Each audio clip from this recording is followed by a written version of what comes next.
Sila guys, naaday tayo sa mayong balita karon nga atong isulti aron madunggan sa mga kabatanunan kung unsay kamatuoran.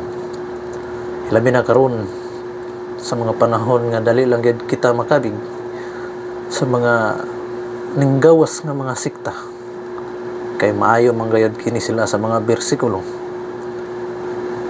Although goods kay na nga maayo ang intensyon nila og tingwa apan huyang ang ilang pagtuo. Kung sa ilaha sakto, kung sa kuha dili, so ilahan ang choice. So mao gyud kini ang kamaturan kung anong ako gining isulti sa tanan. Sa nisulat sa Biblia sa Mateo 7 bersikulo 15 nagaingon ngadto, pagbantay kamo sa mga minay nga propeta, muanhi sila sama sa mga karnero, apan ang tinuod sama sila sa bangis nga mga lobo.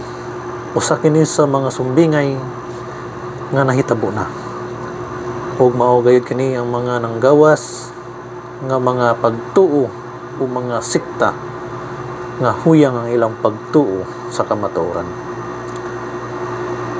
So gamay lang ni nga explanation unta masabtan nila unsay buot ipasabot aning sumbingaya.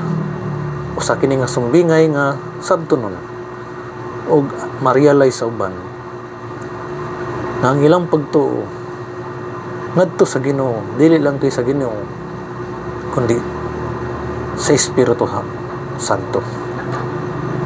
So daghang salamat ug mayong gabi.